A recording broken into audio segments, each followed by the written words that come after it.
So One Piece Chapter 1159 spoiler at ang title nga nito The Fateful Island. At nagsimula ang chapter sa isang narration kung saan isang araw sinasabing nakidnap si Shaki habang si Don Marlo naman napatay. Ang responsable nga raw sa pangyayaring yan at ang traitor sa Rocks Pirates walang iba kundi si Okocho. Pero sa Hachinosu hindi nga nila alam kung papaanong nangyari. So ayun, hindi nga natin akalain na si Okocho pala ang magiging traitor. Dahil sa ang naunang hinala ng marami maaaring si Silver Axe. Ang balita nga raw na yan patungkol kay Shaki talagang kumalat sa buong mundo at ang matindi pa nahinto ng ilang linggo yung world economy. Tuwang-tuwa nga raw si Okocho sa mga balitang yan. Si Gloriosa naman talagang naiiyak at nanlulumo. Si Roger naman winasak ang newspaper at talagang nagalit nga siya kay Rox. At napatanong nga siya kung paanong nangyari ito nandun nga mismo si Shaki sa kuta ng Rocks Pirates. At talagang papatayin niya nga raw si Rox Disibek. Habang si Rayleigh naman mga tol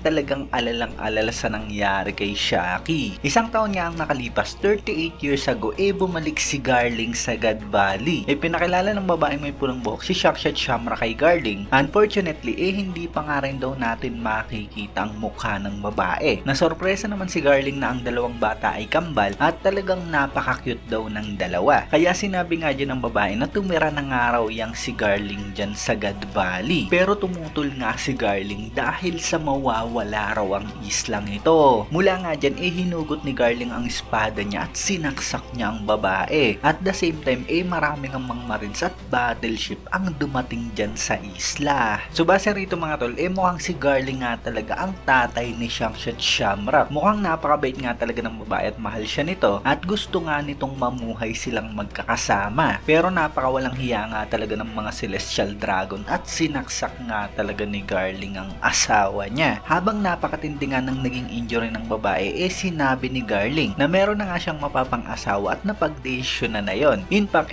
pinahuli ng araw ito ni Garling at talagang magiging asawa niya ng araw ito pag nanalo siya sa tournament. So basically mga tol, ang tinutukoy dito ni Garling na gusto niyang mapang-asawa walang iba kundi si Shaki. At mukhang siya nga talaga ang nag-utos na kidnapin ito. So yung mga citizen nga dyan sa God Valley susubukan sanang tumakas sa isla dahil sa hindi nga nila alam ang mga nangyayari. Pero pinigilan nga ang mga ito ng mga marines. At ang isa nga sa mga marines na yun mga tol walang iba kundi ang bata pa na si Monkey D. Dragon. At nakalagay sa introduction box niya na siya nga ang future leader ng Revolutionary Army at siya nga ang tatay ni Monkey D. Luffy. Ayaw nga raw pumatay ni Dragon ng mga tao kaya yung mga umatake nga sa kanya ginamitan niya ng tranquilizer. Nagtanong nga rin si Dragon kung ano ba ang purpose ng mission nilang yan pero yung superior niya nga sinigawan lamang siya. Kat naman sa isang marine slave ship na papunta dyan sa God Valley. Sakay nga ng barko na yan si Ginny, Ivankov at Kuma. Makikita nga raw natin si Ginny na inilik yung impormasyon patungkol sa mga prize sa mangyayaring tournament. Habang si Ivankov naman nagagalit sa ibang slave dahil sa parang nawala na ng fighting spirit ang mga ito. Si Kuma naman nasa ibang part ng barko pero nakikinig nga siya sa mga tawa at naisip niya na talagang energetic daw ang ibang mga slave. Kat naman sa isang Cypherpol Information Department sa isang isla kung saan nandyan nga ang bata pang si Morgan at president na nga siya ng World Economy newspaper. So basically debunk na nga yung theory mga tol na dating crew ng Roger Pirates itong si Morgan. So sinabi niya nga na meron siyang credible information at kailangan nga raw siyang bayaran ng Cypherpol agent para hindi niya i-publish ang impormasyon na yon. Nagbanta nga ang mga Cypherpol na buburahin nila si Morgan pero sinabi nga ni Morgan na subukan daw ng mga ito dahil sa ililik niya raw ang impormasyon sa Hachinosu. Dahil nga dyan mga tol nalaman sa Hachinosu na si Shaki nga ang prize sa God Valley tournament at agad nga raw pumunta ang mga ito para sagipin si Shaki. Interesante nga si Linlin sa ibang mga papremyo at gusto niyang makakuha ng magandang devil fruit para sa mga anak niya. Sinabi niya nga rin kay Kaido na maaaring doon ito makuha ang isang interesanting devil fruit at mula nga dyan mga tol pinapakita nga na si Roger, Rox at Garp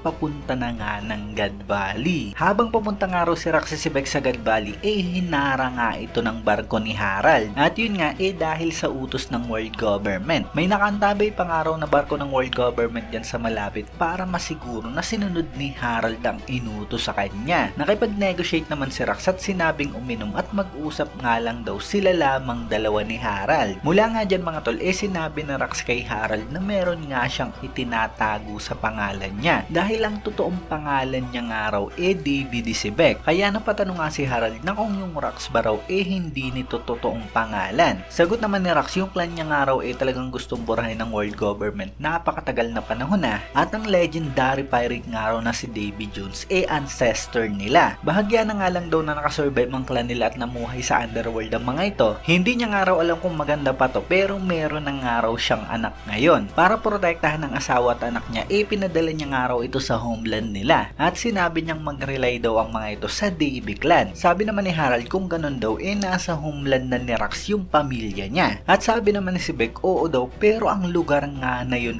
ang God Valley. So basically, pupunta nga si Rax si Beck mga tol sa God Valley para sagipin si Shaki. Pero actually, ang gusto niya nga talagang masagip walang iba kundi ang pamilya niya. Ayaw nga tulungan ni Harald si Rax si Beck, pero nagpanggap nga silang naglaban at hinayaan niyang makalayo si Rax si Beck. At sa last part nga ng chapter mga tol, ito na nga ang God Valley incident. Ipinaalam na nga sa mga Celestial Dragon ang papremyo sa magiging tournament na yan. Kabilang na nga raw ang mga Devil Fruit at makikita nga raw natin ang ilang flashback ni Kuma. Pero ang pinakamalaking papremyo nga sa tournament na yan walang iba kundi si Shaki. Dinala nga siya sa stage ng tournament at talagang napakalinis at napakalusog dahil sa inalagaan nga raw ito ng mabuti simula nung hinuli siya. At sinabi nga dyan ng narrator na yung si Shakuyaku, ang dating empress ng Amazon Lily, siyang magiging asawa o slave ng sino mang mananalo sa tournament. Dahil nga dyan yung mga Celestial Dragon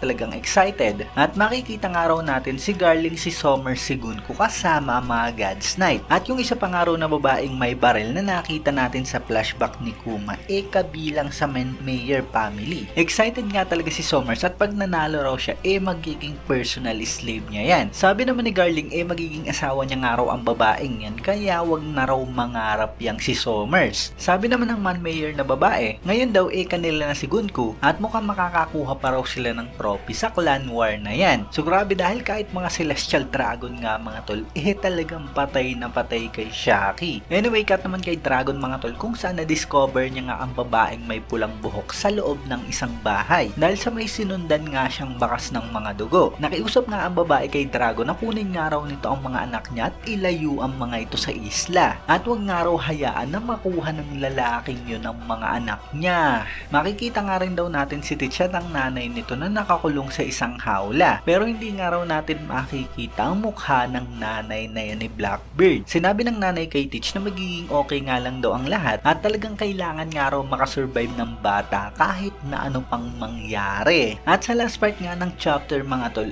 ang napakatinding announcement sa mga Celestial Dragon. Sinabi ng Master Ceremony na hindi nga raw matatawag ng mga ito yung mga sarili nilang world novel kung hindi pa nila naririnig ito. Aside nga raw sa isang bata na kabilang sa Buccaneer clan, meron pa nga raw super rabbit sa tournament na to. Ngayon nga lang daw ito muli nalaman matapos ang 800 taon at yun nga walang iba kundi ang Davy clan. So grabe mga tol dahil gustong ang burahin ng world government ang Davy clan. Yun nga siguro ang dahilan kung bakit nila binura lahat ng patungkol kay Rax si Beck at mukhang matindi nga ang ginawa ni Davy Jones kay Imsam at sa mga Celestial Dragon 800 years ago o kung kailan man yun. So hopefully makita nga natin yung napakatinding laban sa mga susunod na chapter at bali ito na nga ang kabuuan ng bidyong to mga tol. Kaya ayun, maraming salamat sa inyong panonood at mag-iingat kayo palagi. Bagang!